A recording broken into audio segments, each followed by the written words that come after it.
Hello, Fearless Gamers, and welcome to another podcast here on Fearless Games. I'm Matt the Vet, and today I'm joined by... James the Wildcard. And sadly, no Phil the Flockmaster. Yeah, he's Esquire. Esquire the Third Junior. I think, since he's not here to protest, I think he should be like our resident custodian guard. Like every like 2 or 3 podcasts, we just add more to his name. Yeah, why not? So right now, I think I like the sound of Esquire. So I think it'll be Flockmaster Phil Esquire right now. All right. I think we could agree on that. Yes, it's decided. and we'll switch off. I gave him this title. You give him the next one. Exactly. Okay. So in 2 podcasts from now, his name will grow longer. I want it to be where we have a podcast where it's so long because of his name. Oh man, we're going places. And he can't stop us. Oh man. Yeah, that'll be good times. So how are you doing? Pretty good.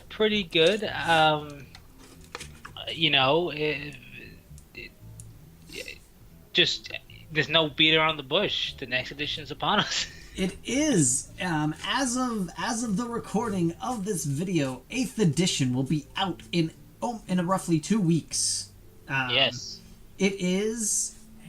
I'm not going to sugarcoat it. I'm excited.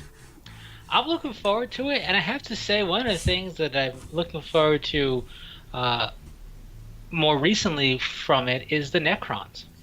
The Necrons have some interesting things going for them. What they discussed in the faction overview for them, the 2 biggest things I like is the retooling of reanimation protocols and living metal. Reanimation protocol is basically third ed reanimation protocol, isn't it? In essence, basically, you can roll it forever as long as the squad stays alive. Yeah. And slowly build them back up. And then living metal is it's just like dude gets a wound back. Yeah, I'm guessing. I'm gonna look back because I was there. I was there the day the hammers fell, or whatever that line is. I was there, and so I have the Necron's third ed codex.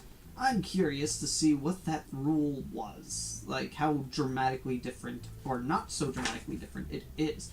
We'll be back. Necron cannot self-repair if it was destroyed by close combat weapon at the start of every turn. Yeah, it was the start of every turn. Damage Necrons. On a roll.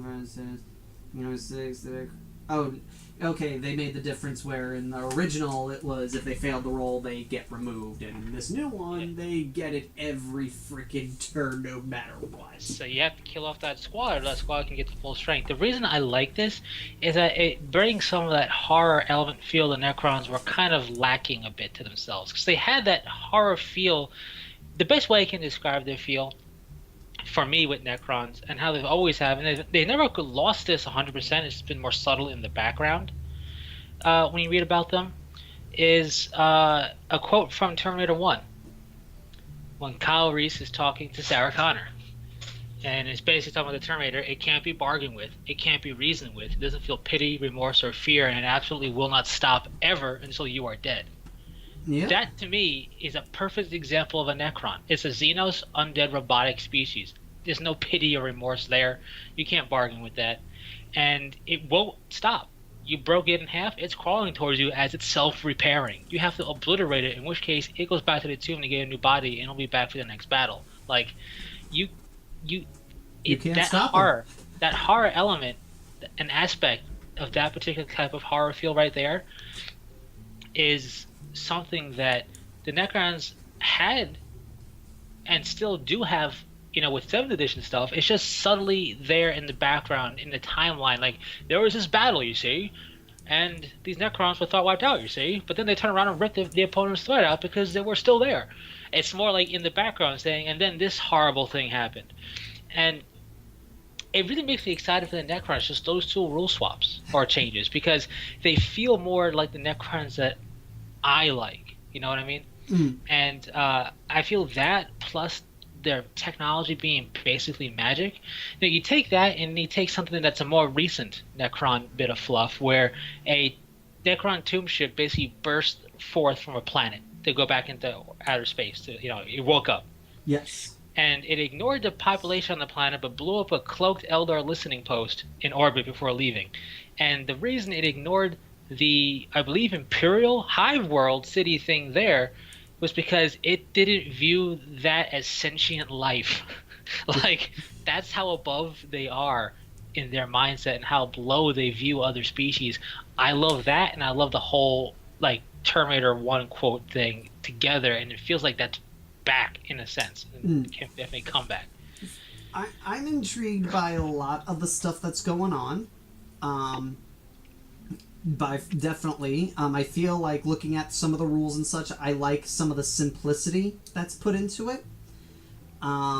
It still has some beef. It does. Oh no, it's still got some beef to it, but like, I feel like there's less. Wait, how does this rule work with this edition?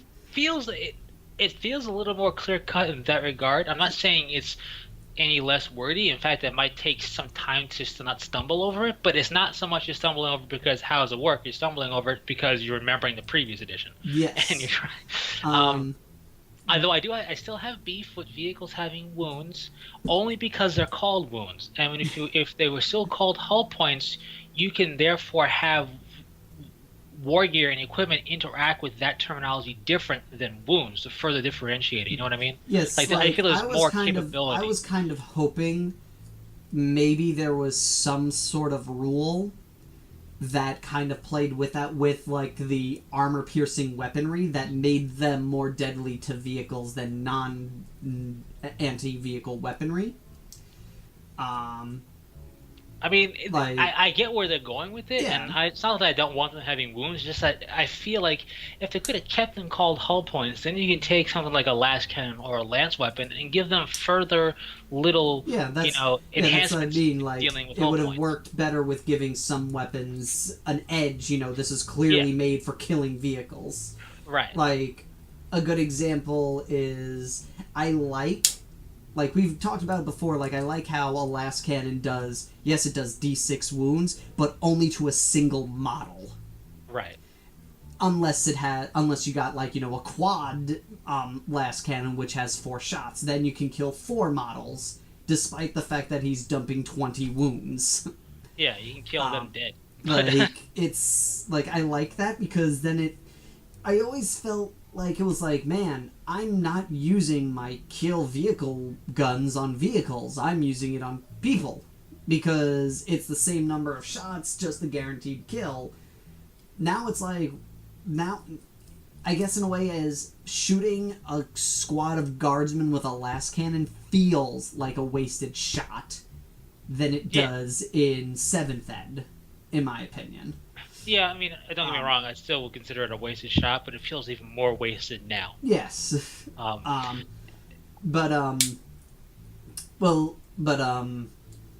Let's see, there was some interesting talks. We got the Imperial Armors were announced. Yeah. I am very happy. One thing that I'm super happy about, the Space Marines have less 30k stuff than the Chaos Space Marines, and that makes me happy. It's good to a point.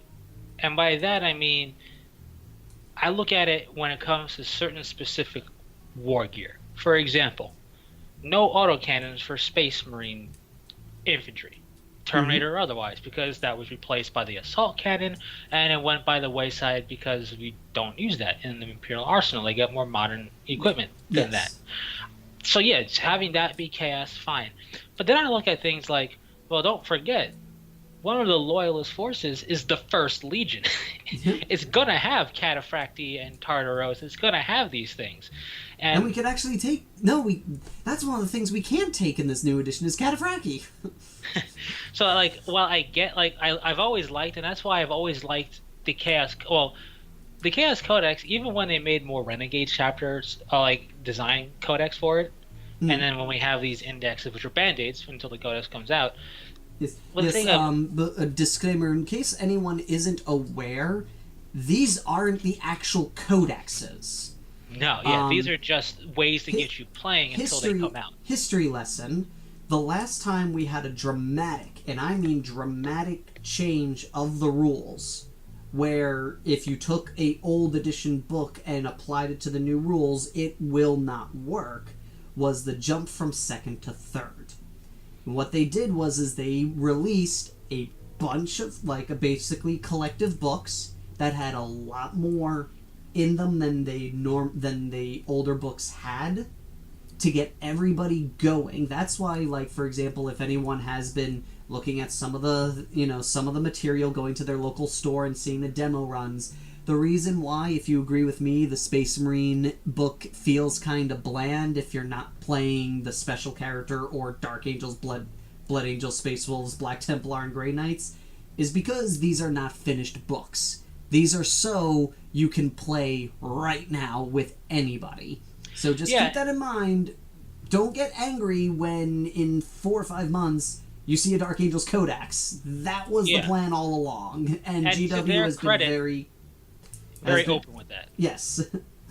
To their credit, I gotta give them credit for that.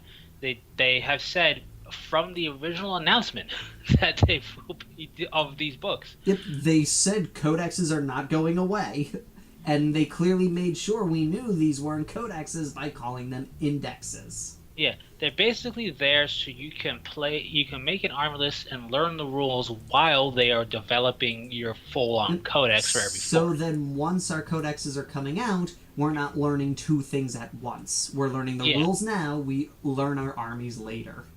Yeah, and even if that still bugs you gotta think of it in a layman's terms of 30 factions.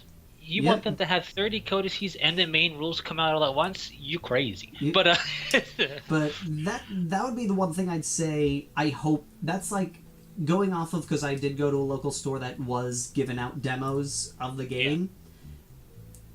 Yeah. I would say, in an essence, because I bring this up because I had this little bit of a brain fart moment there. I completely forgot that the codexes were coming out later. Because when I looked at the rules, everything was cool. But I went in and I went, if I'm running just Raven Guard, White Scars, Crimson Fist, or Ultramarines, or Imperial Fists, or if I run these factions, there's nothing distinguishing them unless I run the character, which is this chapter gets a reroll. And the thing is again, once I went back home and I was re-looking at it and I reminded myself, this is because the codex isn't done yet. So anyone who goes, the Space Marines are kind of bland outside their special characters, that'll get fixed later on in life. But when it comes out, you'll fully understand how the Space Marines work, and then you'll just have to learn your special rules. Yeah, and I mean, and you shouldn't be expecting anything incredibly different from how they work now. It's just working within the confines of the structure of the main rules. The only thing I think they're going to add is they're going to imply some sort of chapter rule. Anyone with the Raven Guard keyword gets this. Everyone with the Imperial Fist keyword gets to reroll ones on bolter weapons. And I wouldn't doubt that, and I wouldn't doubt the potential for a new unit to come out with the codex. Oh, definitely, because the Dreadnought, the big Dreadnought, and the Land Raider the Land Speeder Raider thing that they introduced is not in the books. Yeah, I love that hover tank, by the way. I love the way it looks. I don't like the turret. I love it. I love how. I think my problem. Blunt it is. I think my problem with it is it's too Mechanicum-y, and what I mean by that is if you ever really look at a lot of the artwork for Mechanicum, there is a lot of pointless crap just bunched together on these people. It's like they're building their house on their back because they want to have all their stuff with them all the time. And when I see this hover tank, I'm like, that's way too many guns on one tank. I feel like when I saw it, I immediately thought that's Aladdin and the King of Thieves joke, do not move or we'll be shooting ourselves. When I saw that, I was like, there's way too many guns slapped onto this thing. I love it, and it does reek of Mars because it came from Call's own forges. So, yes. I mean, but I just really, I like it. What I like about it is is that it represents some actual progression in technology of the arsenal of a space marine. It You is. know, It like is. it's not like 40,000 years into the past, before we even were a thing, there was this vehicle. And we just remembered we could build it. Right. It's more like Call went, so check it. I saw what we got, and I went, I'll make something new. Carl And basically went, "Yo, Custodes, could you take your hover tanks out? No, they must defend Terra." Well, okay, I get that. Could I borrow this little blueprint so I can make one? Yeah, sure, go ahead. yeah, Because that is GW's answer to the question, will 30k custodian guard vehicles be in 40k? They went, their technology is super rare. They decide they're going to keep it on Terra to be Terra's last line of defense. So no custodian tanks. which I'm fine with. I'm totally fine. I feel, honestly, that's what I'm used to the custodian guard being. So I'm totally fine with them keeping 90% of their stuff on Terra. Because that's how I know them. I know them as just a bunch of dudes fighting demons in a portal, keeping Terra safe. Yeah, and the custodian guard, I think part of their appeal should be, to me, and part of what I like about how they're being portrayed is, here are some really cool forces of the custodian guard to defend the Imperium, right? Yep. This is the tip of the iceberg of what they can do. They're just too busy with other stuff to be worried about your petty crusade right now. Okay, we're a little busy, so they're doing minimalist required for them. And what they're sending you is their more basic troopers, and their basic troopers are OMG, stop, it hurts too much. like they're basically sending their Brolys. And they have something even better than Broly hanging out. So, that's what they're doing. But I love this tank because of the fact that it's like, well, the Land Raider is impressive. Yes, it is. But it doesn't have a turret on top like a Predator. No, it doesn't. No, it doesn't. And it can't float like a land speeder.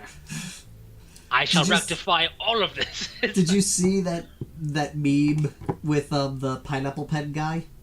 No, I didn't see that one. You know the pineapple pen guy, right? Yeah. I have a pen. Okay, for anyone who doesn't know, it's this guy who's a singer, and his big song. He's kind of like Psy. He's like, this one-trick pony in the U.S. And his big thing is, I have a pen. I have an apple pen. I have a pineapple. I have an apple pineapple pen.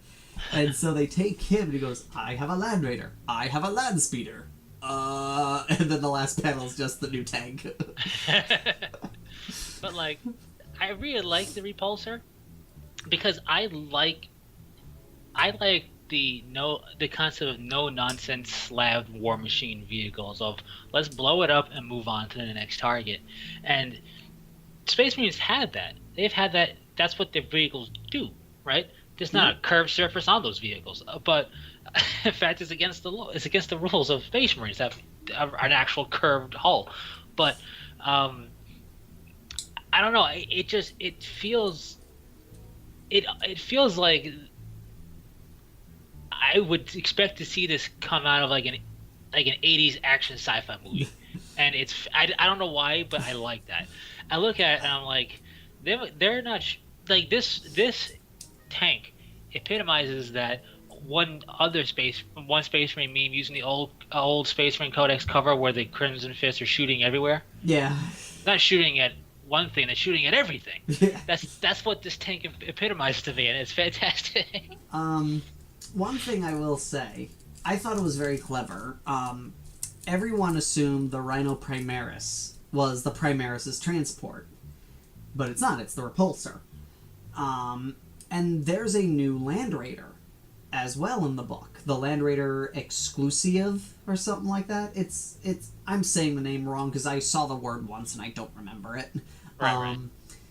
But what's clever is I looked at that, then I looked at its war gear, then I looked at the Rhino Primaris, and I got a little happy.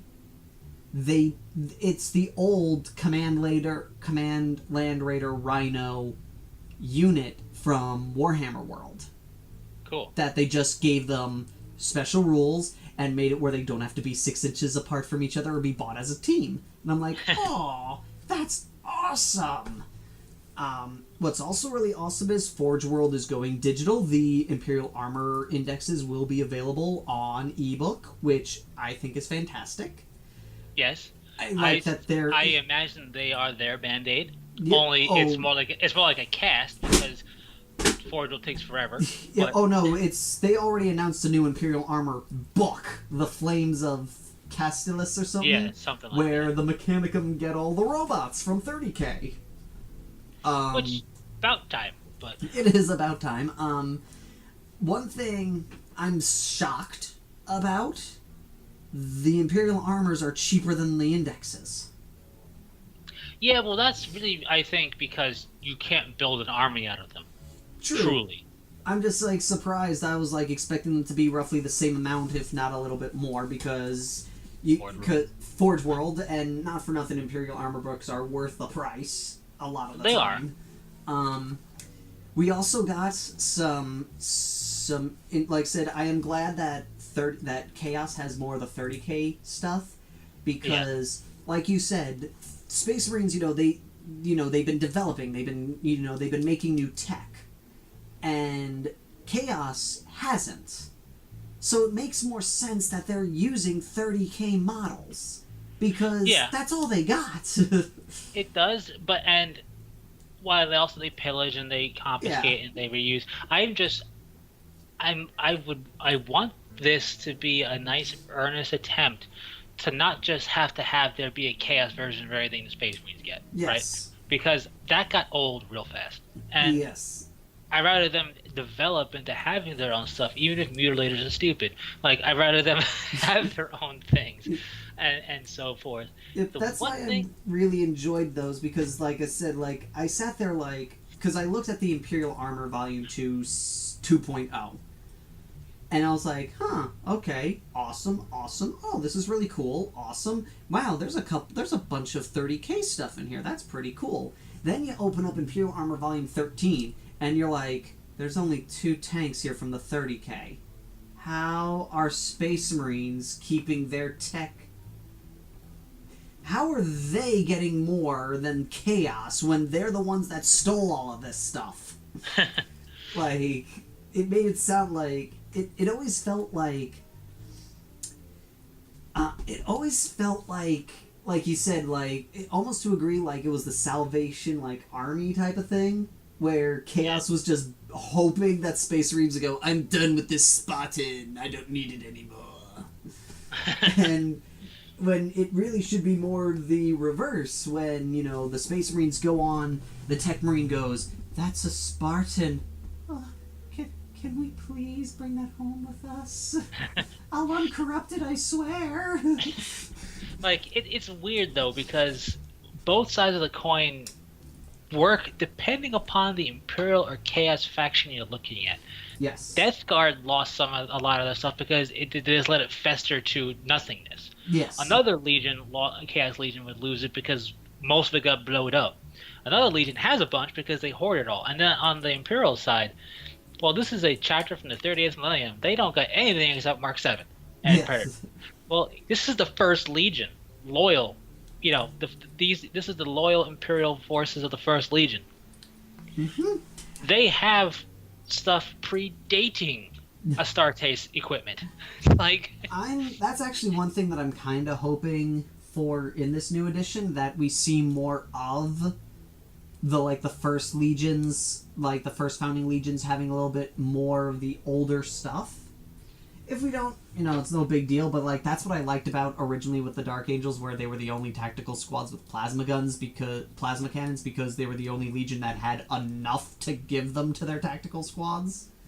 Yeah, I think it would depend on, I would like to see that, and if we don't, it's really no harm, no foul.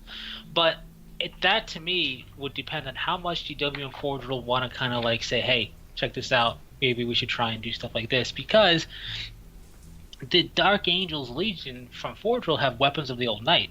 Yep. These are weapons solely employed within the Legion, whose secrets are never fully yielded to Mars or other Space Marine brethren by the Emperor's own command. These are weapons trusted only to the Dark Angels. Yep. And they have it. They had them in mass. And they still have it. We know because the fluff says they have all their stuff. That's why they have jet bikes.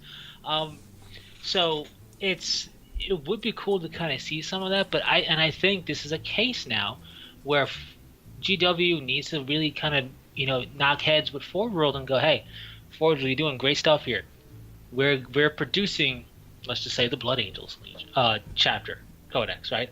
Let's look at what you have going on here, of which we could employ perhaps to be further make the Sanguinary Guard because they are the Primarch's bodyguard. Mm-hmm. Yes. Well, what crazy stuff are you doing with them that we can kind of bring towards 40K? We already have the squad. Maybe we can look at how you're doing rules, and we can modify what we have for our Sanguinary Guard, and vice versa.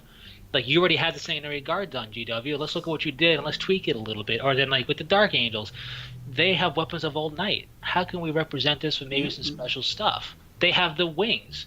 We have these Primaris. Maybe the Primaris will become the Stormwing. Who knows? I'm actually kind of hoping that's what happens with the Dark Angels, is that when Primaris Marines start discovering the Fallen, that they just incorporate them into their... revitalize one of the old wings and make it a new wing addition to the Space Marines.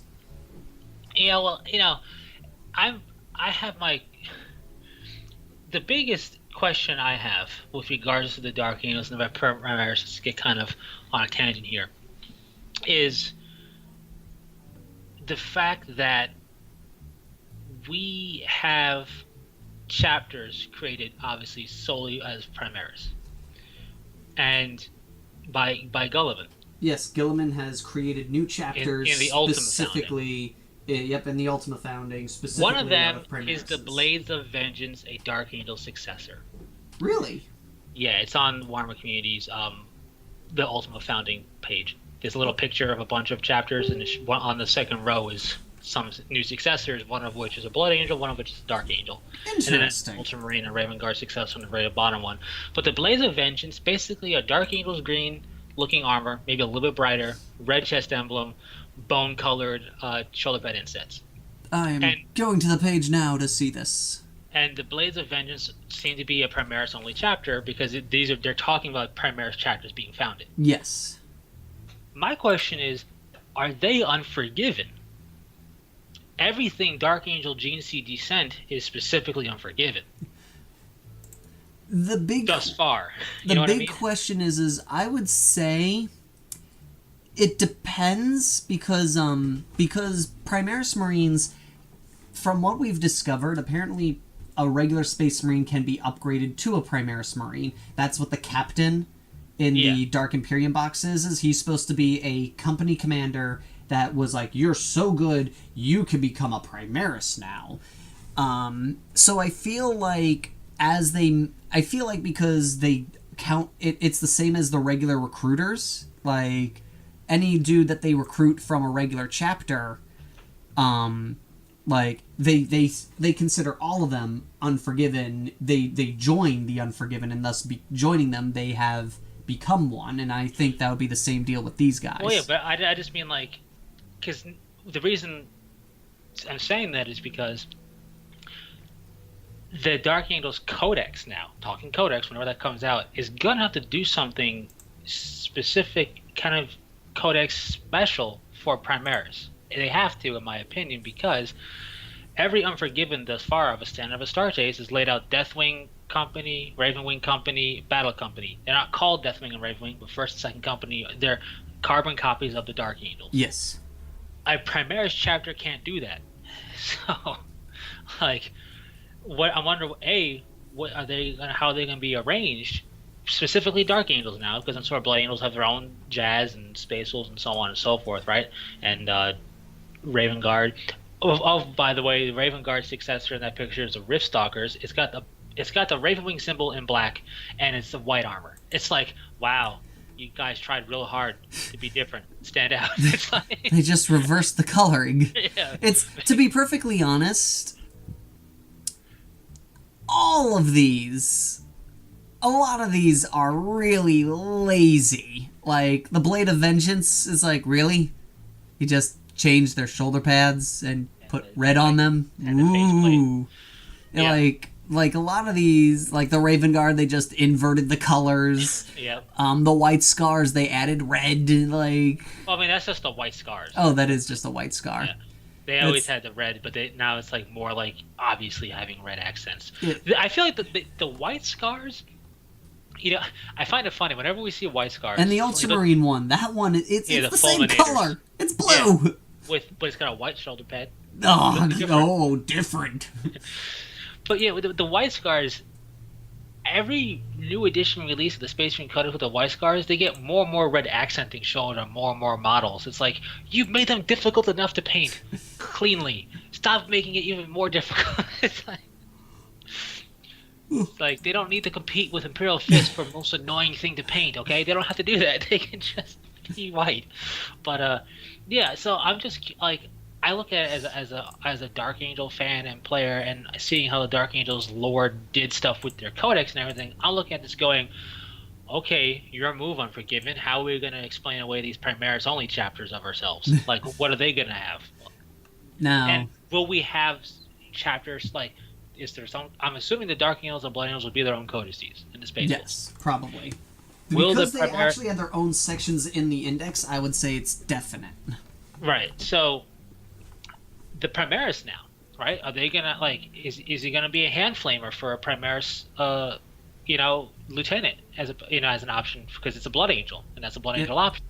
Will the Archangels give something to their Primaris?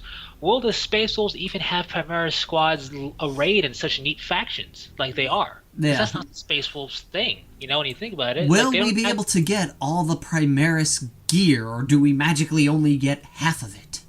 Right. So it's just, those are things I wonder. When I saw the Blades of Vengeance, I'm like, okay, cool, fine. But now I really do wonder, what is up with how we're going to incorporate Primaris as Unforgiven? But that's just that, a kind of tangential thing there. And don't blame the Primaris models if you're concerned about a scale change. Blame the Chaos models from the Dark Imperium. Yes. Okay, I'm going to set something straight that I feel. One, I know, they won't tell us. GW says they're not phasing them out. Now, only Necrons get phased out. That's a third edition joke. I love that little Twitter. That was I'm sorry, but they have been on point with their comebacks. Did you see the squat one? Yes. We're sure a few are in here somewhere. I was like, burn! Someone needs aloe. I mean, they were the wedding proposal was great. It's like, could we have stuff on the registry? GW, help me out. I don't think we should be getting involved with this. Get back in your hole. Congratulations, you get a +1 to your save for being in your hole. But will there be a model scale change? Yes. Well, I put a picture in. I've seen that famous picture. The big thing that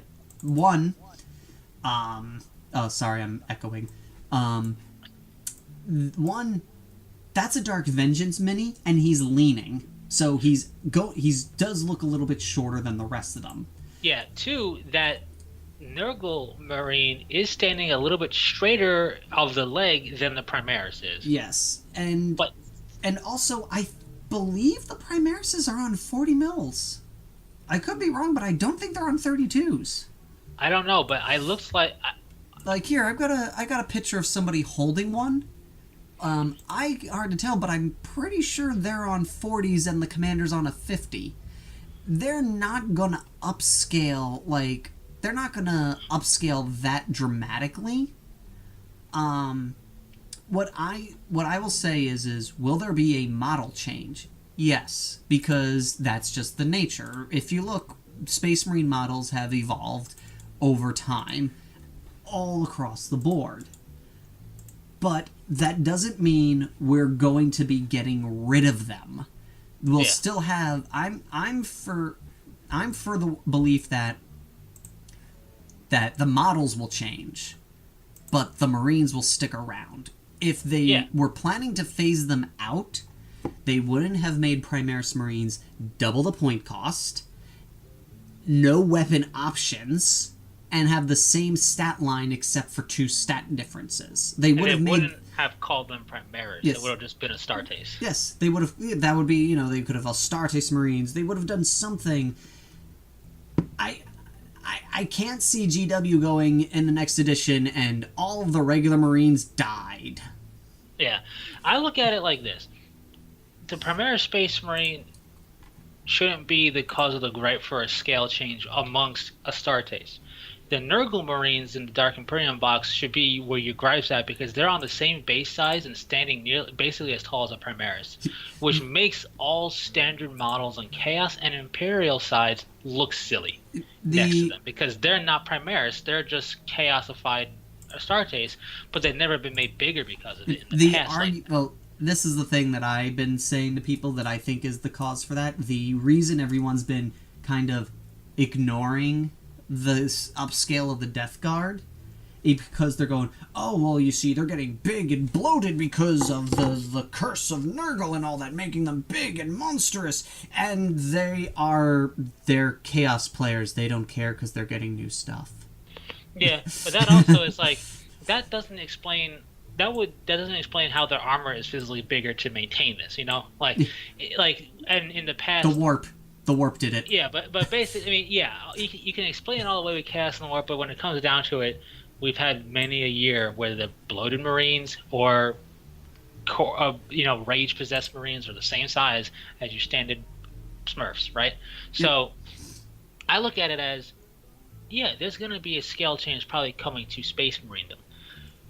I don't think that means we are going to see the going away of Assault, Tactical, and Devastators. Yes. If anything, we're going to see them get bigulated. Yes. I was floored by, literally the day after they were announced, everyone's going, well, it's time to get rid of all of my regular Marines because they're getting rid of them. And I look at it like what? this. Yes, in the fluff, they are both reinforcement, and in a sense, you can make the argument of replacement, because you don't reinforce by making whole new chapters out of them. That's replacing losses and replacing Marines. You're reinforcing a chapter by giving them these things to flesh out their companies. However, it's only going to stand to reason for a Space Marine chapter master to look at Primaris and go, I accept this. This is stable. This is working. This isn't anything against the divine, against our grandfather, the Emperor. This is just more of his. This is just a evolution of his work. So that's the big thing, fluff-wise. And some chapters just won't get behind that. Others will. The chapters that are okay with it are only going to look at it as logically. Well, if we're going to replace our losses, let's replace it with as many Primaris as possible. Like, let's not just make a new Space Marine, out of that scout. Let's build them up to be a Primaris. Let's not be labeled Primaris and Astartes. Let's just be Astartes, but all of us are enhanced. Like, I could easily see whole chapters eventually doing that. Now, what that means in terms of rules and squad things and so forth, the biggest one would be the Interceptors, which would make no sense if you had a Tactical Marine squad the same size. I'll just take the Tactical Marine squad. It's got options. But but in terms of models and scale, we have to also look back to the Kill You Pewter Dreadnought to the Plastic Dreadnought now. Yep. Much smaller that Kill You Pewter Dreadnought is. And that's purely, just a case of it's a Plastic Dreadnought. It was made bigger. Yep. So, is it fluff hiding scale and scale hiding fluff? Sure, but this isn't anything new. Yes, I can't recall a time where GW has done a phase out of a mini by introducing another mini with one word added to their name. Yeah, I don't think I can recall that either. Usually when they replace something, they just replaced it. Or they get rid of it, like Tomb Kings, for no reason. But they phased out Tomb Kings slowly. But they don't have phase out. That's a necro. but Pariahs, for example, they just got rid of them. Yeah, they were just gone. They didn't even write an explanation. They didn't write, and here's these cryptex. They decided cryptex were more advanced than a pariah. They didn't even bother trying to work it into the fluff. They just said gone. Don't ask us how. They just ignored it, and that's honestly the best way to go about some of these things. So they wouldn't be making a big fanfare if their plan was to get rid of them. And if this is a scale change for how they want Space Marines to be, basically true scaling them for us, I welcome it. Yeah. 100%. In fact, I say, show me Terminator. Because I want to see that. I'm okay with all of this, in all honesty, for the Primaris. And really, if you want to look at it as kind of silliness, you got to look at the Nurgle Marines. Because they have no business being the same scale as Primaris on anything except, well, this is a new scale model-wise. Lore-wise and everything, they would have no business being here. Yep. Now, we don't have the full lore, fluff, everything on Primaris, to be honest. We don't have it yet, no. Truthfully. So they're all named Bob. That's the part we don't know yet. This whole them being bigger, tougher, more aggressive Space Marines could literally just be, they stand a little bit taller. It could just be the scale change, the scale difference makes it seem exaggerated to the eye when it could just be.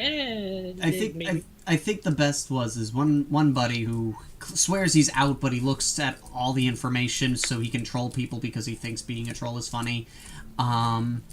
He once went to me and went, "Yo, dude, you know how strong the new Primarises are? One can flip a rhino." I'm like, "So can a regular Marine." What? And he was like, "Ragnar's done it a couple of times in the books." There's I've never actually heard the Primaris Marines say they're stronger. I've only heard that they were tougher. Well, and taller. They're associating might with strength and toughness and being bigger. You have more muscle mass, therefore you're going to be strong. But rules-wise, they're not going to be associated that way. Yeah, but I just found it hilarious. He was like, they can flip rhinos. That's ridiculous. And I'm like, regular Marines can flip a rhino. Yeah, which is ridiculous in of itself. Yes. Yeah, they're in power armor, but come on. It is ridiculous, but it's not something new. It is true. It's as ridiculous as the fact that you can survive being stepped on by a Warlord Titan in Terminator armor. Yeah. Because that happened in there is story of that happening as well. Mid-conversation, he just dusts himself off and goes back to talking to the other Space Marines. I think... It's what? Gav Thorpe actually made a very funny joke. The standard bearers are now called Ancients. Yeah. And so he posted a picture of the Primaris Ancient, and he goes, "How can a Primaris be ancient? Aren't they, new?"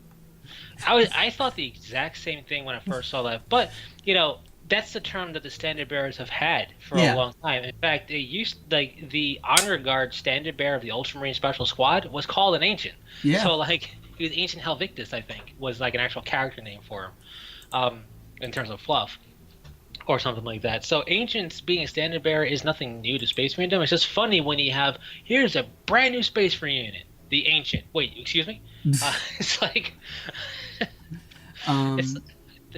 think you confused words, sir.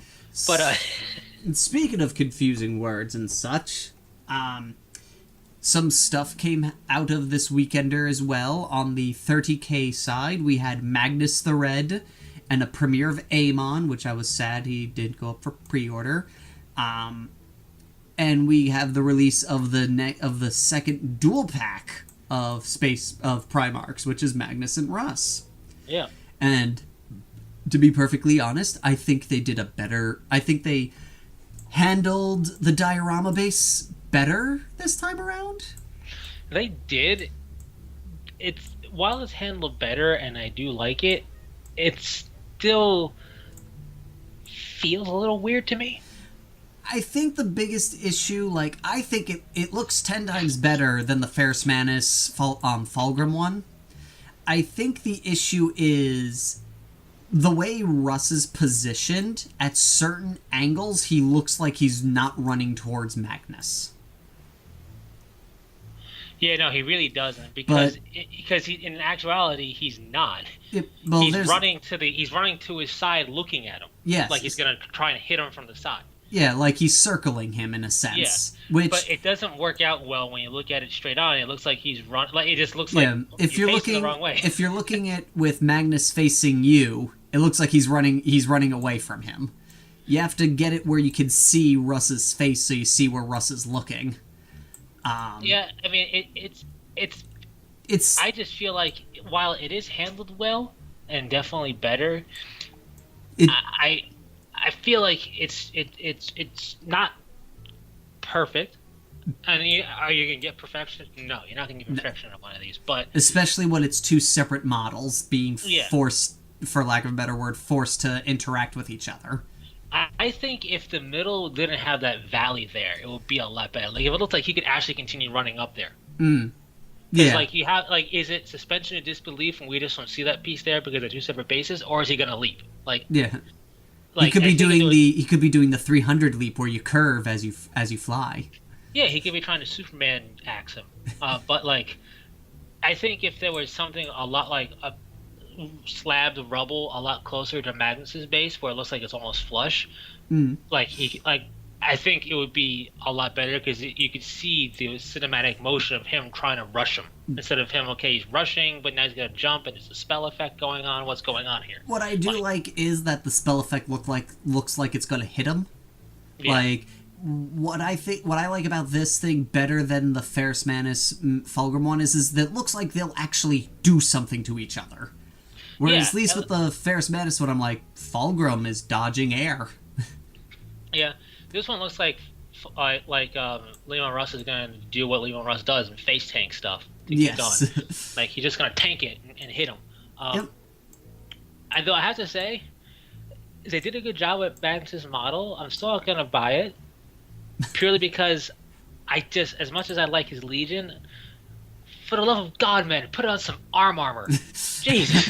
It's like, but that's how he does. It looks like, I feel like that's what he does, man. His arms could stand to be a bit bulkier, in all honesty, for me. His arms look a little slender for being Magnus the Red, the Cyclopean giant. And it could be because he's out of armor and the rest of him is in armor, so the rest of him seem that much bulkier. But so A, there's that, and B, put on some armor. Because the rest of his... He's got armor, he's got bracers. That's I will punch you through this monitor. Like, the rest of his armor looks so fantastic. It's like, your armor smith got... he wasn't done yet. It's like, come on, man. Like, it's just because I love the rest of his armor. It's like, I want to see it completed. No. It is completed. He doesn't believe in sleeves. Prospero's too hot for sleeves. But like, I don't know.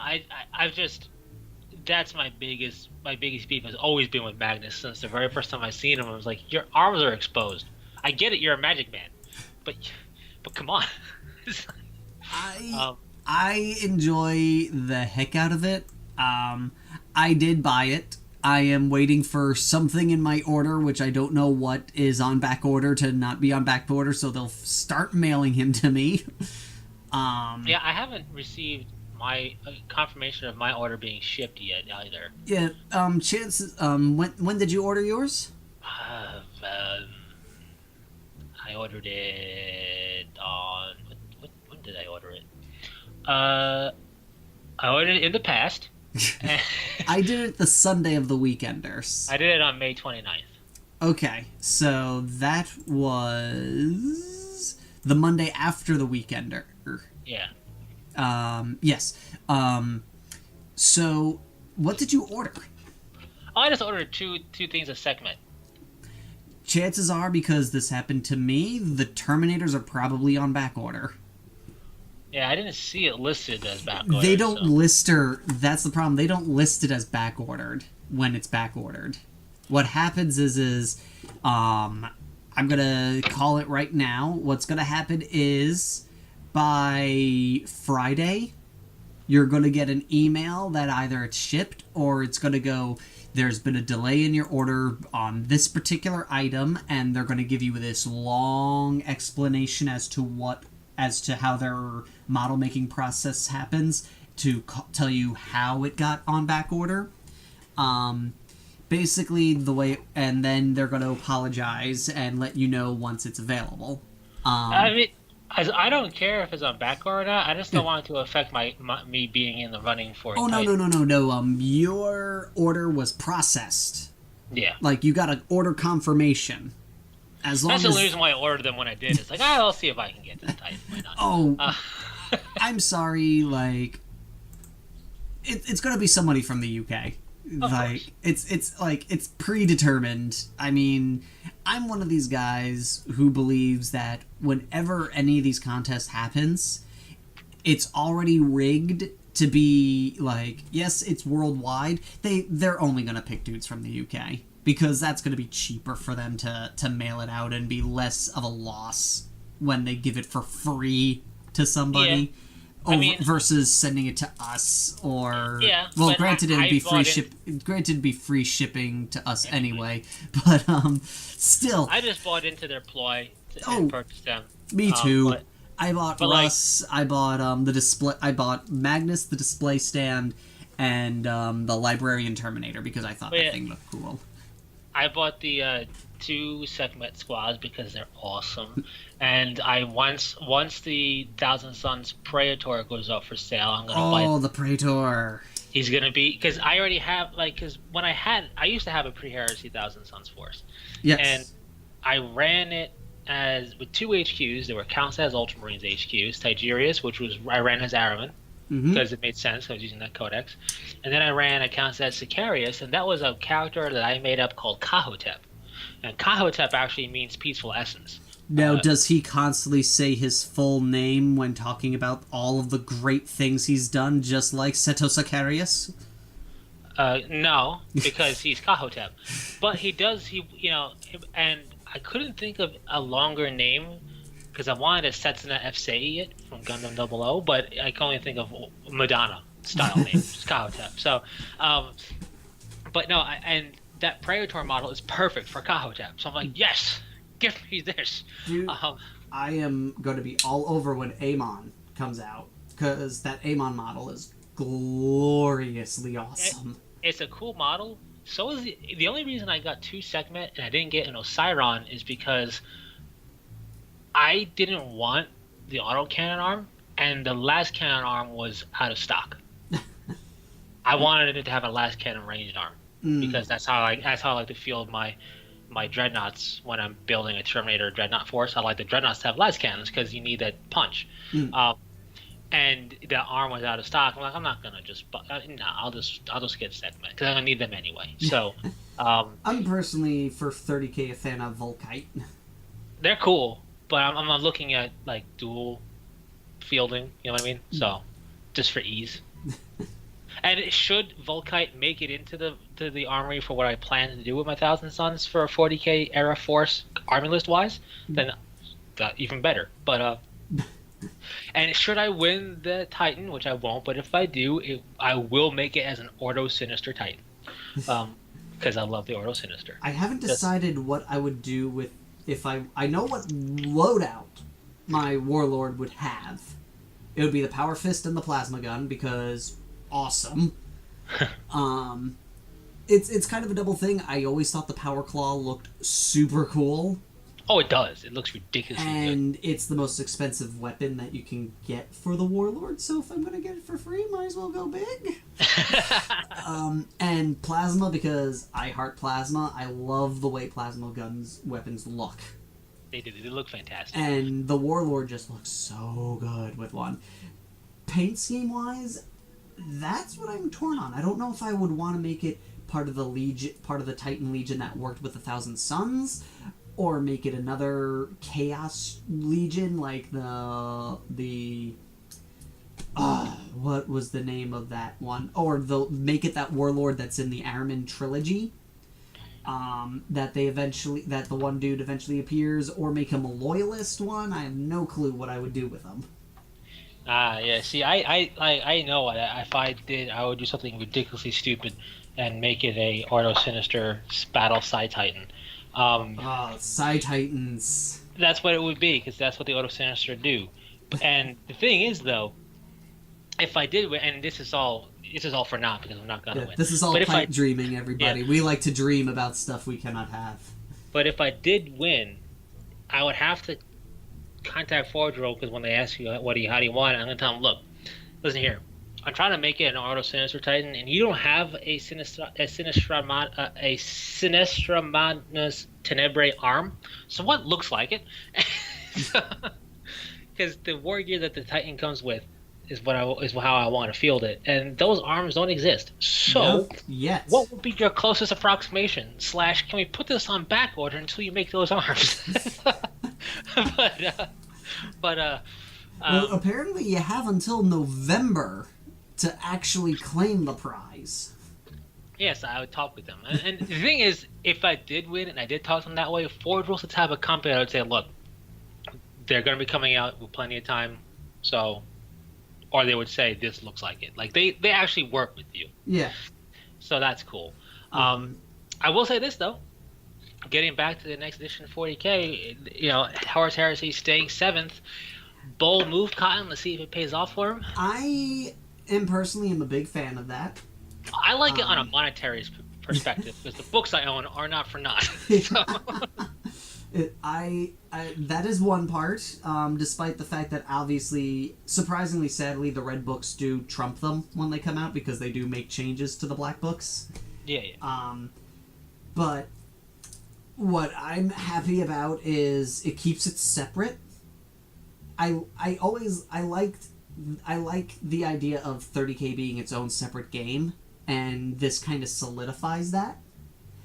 And I can understand their reasoning, because apparently the reasoning for sticking with 7th is going over 8th edition, they've concluded that it's harder to make the legions appear unique from each other in 8th edition than it is with 7th edition.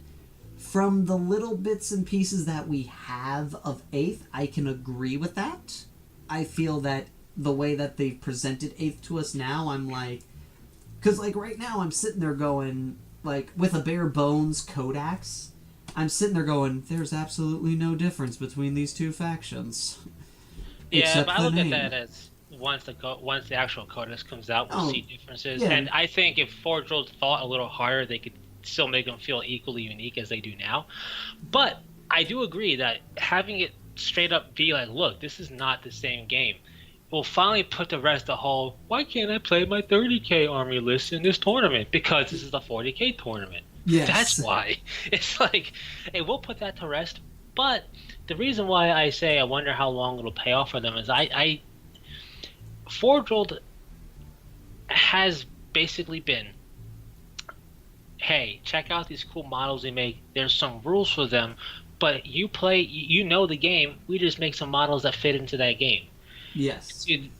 Which means, you know, Joe or Jane, new player, in that regard, just needs to learn something once and then just learn some special stuff for special Forge World things. Now it's learning twice. It's an extra hurdle. Not that it's the biggest of deals at all, but it's just it feels a bit odd from growing up. But you know, growing up in the hobby with the way Forge World has done stuff for so many years, to see them like basically gate off something like that. Not that you can't use the models, you can clearly use the model. But to one retrospect, I feel like 30K has been that game where people have been breaking apart. Like, I've seen some people that played 40K, they play 30K, and they went, you know what, I'm not going to play 40K anymore, I'm just going to play 30K, or vice versa. So my one thing with that, one caveat is 30K, and I don't think Forge World can really do anything about this. Even if they make their own rules for it, it's not a complete game. Because rules-wise, 30K is the Horus Heresy game. It's meant to be a Astartes versus Astartes versus Mechanicum versus Imperial Army and all stuff like that. Yep. They are so unbalanced next to Xenos. Like, Eldar, Tau, well, not that they would even face Tau, but, you know, chronologically, but just for playing, like, if somebody wanted to play their 7th edition list, you know, right now against Horus Heresy, you know, compared to playing, let's say you're playing against the Ultramarine Legion versus playing against the Ultramarine Chapter. Well, the Space Marines, the tactical legionary people, are 4 points at least cheaper than a tactical Marine. So, balance-wise, the balancing from 40K was designed with certain point costs and totals in mind, is out the window, where everything that's not a Astartes now has an uphill battle against the Astartes. Surprisingly, my Eldar used to wipe the floor with 30K armies. Yeah, but your elder also couldn't touch my company master. You have weird dice luck. Yes.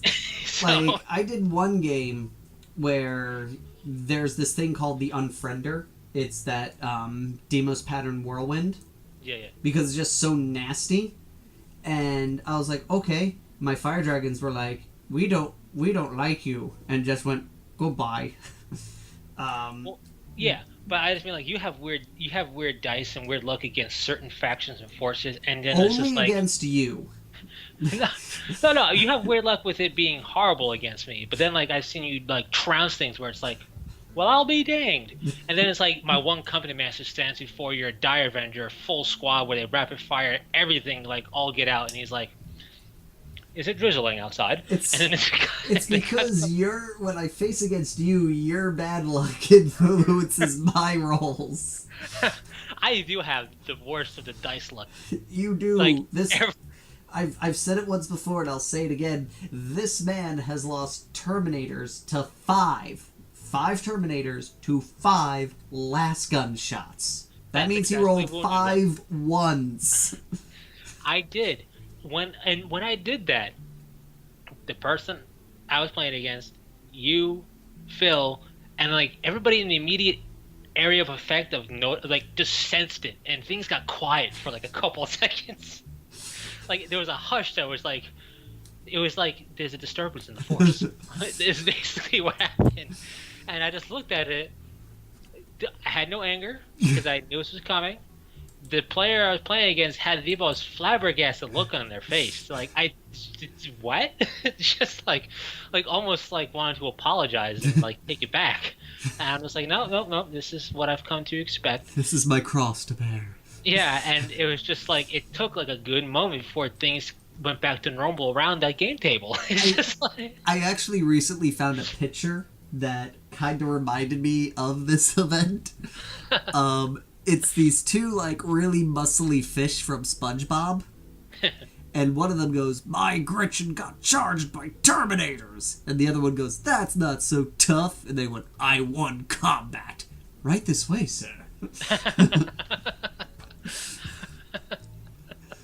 Yeah, that's how it felt. It was the perfect storm. The only other perfect storm that had happened, which isn't as weighty as a situation as, first off, 5 last gun wounds actually happening to Terminators. Yeah. Or to Space Marines. From like a 10-man squad of las guns only.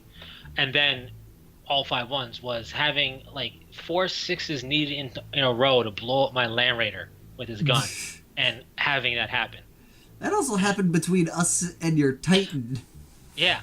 I have the worst luck with, and then like I'll have the worst luck, and then like in certain Clint scenarios, it'll be like, this is amazing. Yes. But like I turn like I will go like hate infused Trunks from Dragon Ball Super for a turn and just rip things apart. And then your dice remind you who you truly are.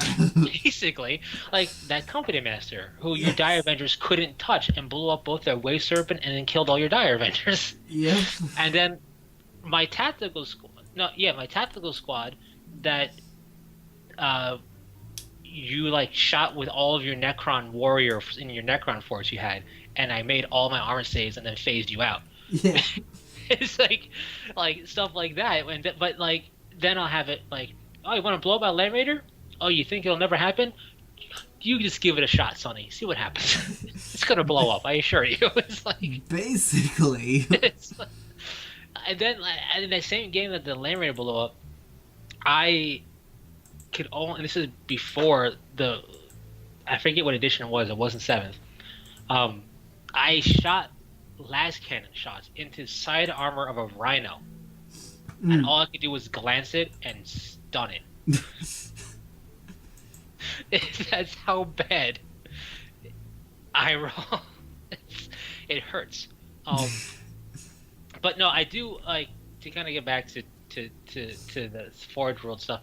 I do like, it makes sense for it to be its own thing, and I completely get it, and I am on board with it. But at the same time, I look at it and I go, okay, but what if people want to play Xenos against your Heresy? Because at the And same, you correct. know, What if people want to play Xenos against Heresy who were not around for 6th and 7th? exactly. Like, what about new players? Like, I get it, learn the game. Okay, fair enough. But like, you can't. I they can't make rules and like they can't make rules and say no Tau, right? Because you obviously doing fun games. So Yeah. if you have a friend who plays Tau and you play Emperor's Chosen Legion, you want to play against each other. That's great. Now, is it just it's going to be a tougher battle against Space Marines because they're going to be bigger in number with other rules and weapons and capabilities that Space Marines you just don't see having in 40K? I guess so.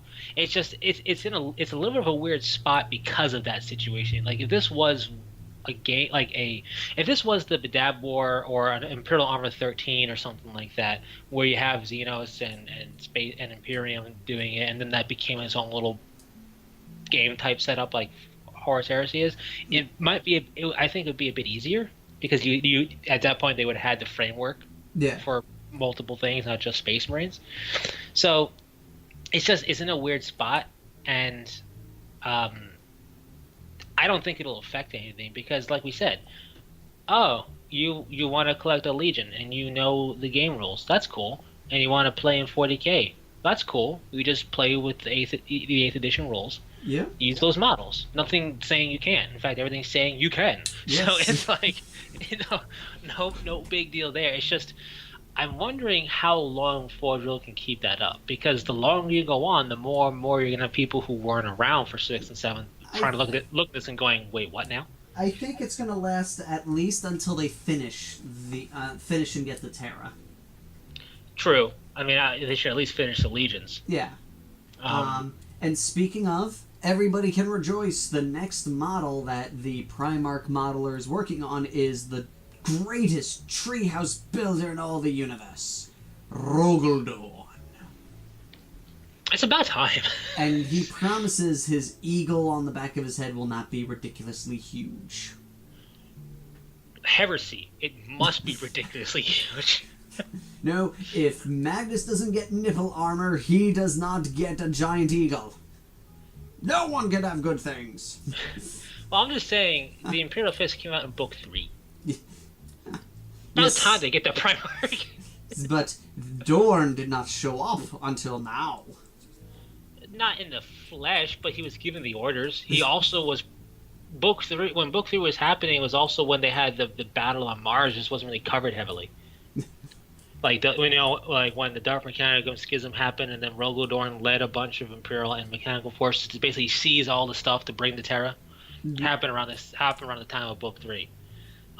But he was hiding. He's a cool Primarch.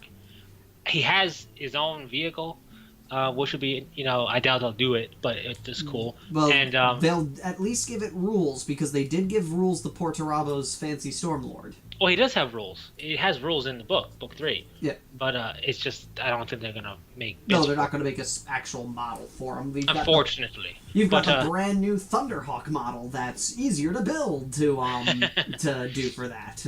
But, like, he's cool... He has, like, a ridiculous chainsword and a fit... Like, Rogaldorn is really cool. So I really want to see him, finally get a model. Yes. I know else should have a model, and all the jokes are done. Alfarius. Alfarius will probably get one around the same time as Rogaldorn, because Alfarius played a big part in some of Rogaldorn's bigger battles. What? Alfarius? Yes. Like one of Rogaldorn's biggest first real major campaign in the whole Siege of Terra and all that was with Alfarius. Are you sure? Yeah. Not Conrad Kurz? No. Because he and Kurz had a back and forth in all the stories and everything. I thought that was the Lion that had the thing with the Kurz. Oh, Kurz also has the Lion. Kurz hates everybody, but Kurz had a... because Conrad Kurz / Night Haunter, he had one of his fits and actually attacked Rogaldorn and knocked him on his back and wounded him. But I thought that was before the Heresy. Yeah, but because of that, he and Rogaldorn have this thing, and I thought Alfarius was tied up with the white scars? Was he? I could be wrong. I don't know. No, wait. Forgive me. Alfarius was part of the first big siege on the solar system of Terra. That's what I'm getting confused with that. Gotcha. Because Alfarius leads the first strike on the Terran system. Gotcha. But Alfarius has also been around a while rules-wise. Where's the Alpha Legion's model for Alfarius? You know? Like, the last story I heard it was based on their introductions in the fluff, and they gave them their rules early because they knew they were going to be a while before they got models, and they went, well, at least they could have rules, they could proxy them for now. Oh yeah, no, I mean it's nice that they have the rules, yeah. And I always expect Heritage Series models like a Primarch to take time, but like it's just funny because a good example of this was like, man, waiting for Roguldorn. All right, waiting for Roguldorn, waiting for Alfarius, waiting for Perturbo. Hey, Perturbo comes, pretty cool. All right, Book 5 comes out. Here's the Ultramarines, and there's our Primarch already. Wait, what? and then like, all right, Book 7. All right, Thousand Sun Space Wolves, and here are their Primarchs already. Wow. Where's Roguldorn and Alfarius? It's like...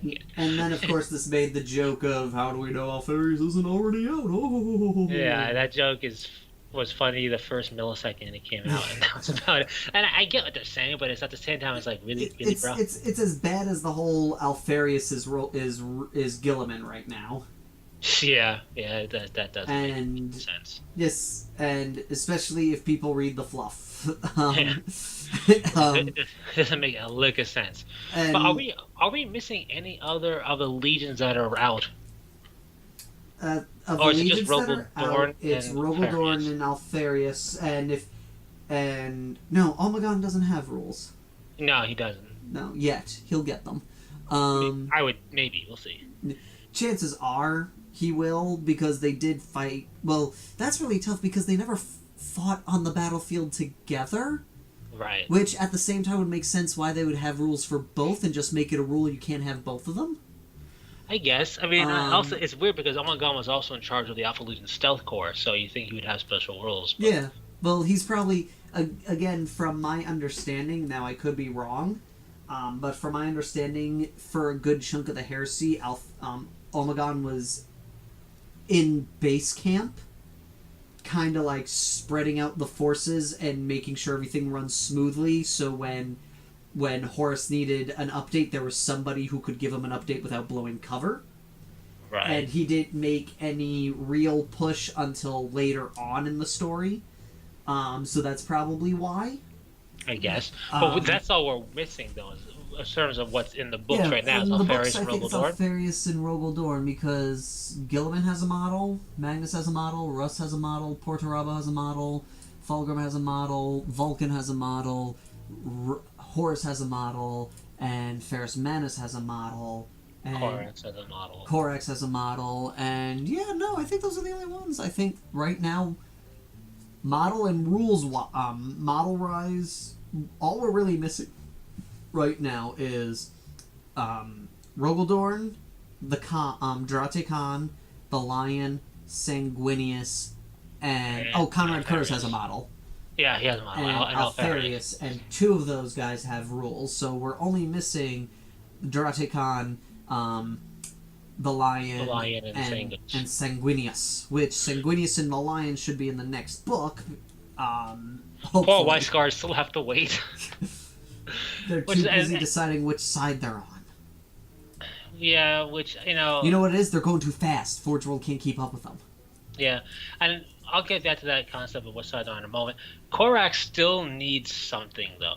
I know they're not going to make the vehicle models, but Corax, war gear-wise, has the option to be represented like he was on Isfin 3, having a heavy bolter and, not having the war gear he normally has because they were broken. Mm-hmm. I just think it would go a long way to their credit if they made bits that could sub out for that. You know what I mean? Because, what if you want to do that? Somebody did actually ask a similar question, asking, in that degree, they asked about helmets for the Primarchs, because there were times where they were helmeted. and they're like, do you guys plan to later out maybe bring some helmet options in?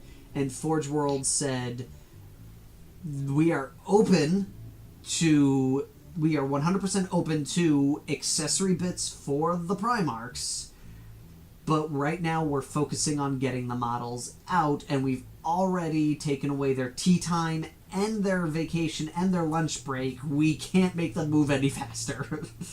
I get that. I'm just hoping that they will eventually give Korax that, because... Like I said, they did say that they were open to the idea, so I would say that, yes, after all the models are out, we will see accessories, which would be awesome.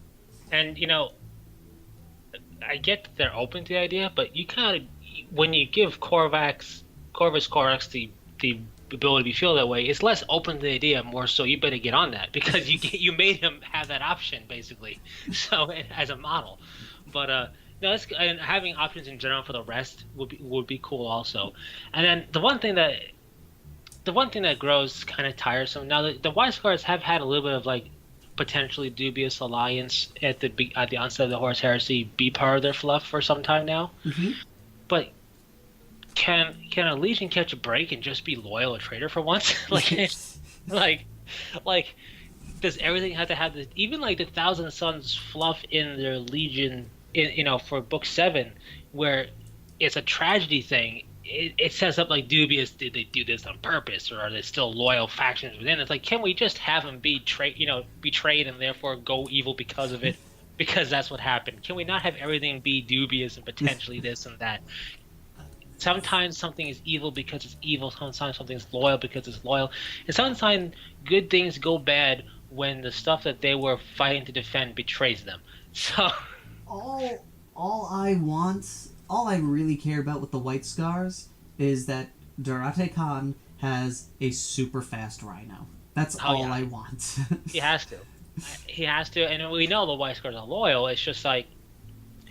It's one of those things where, like...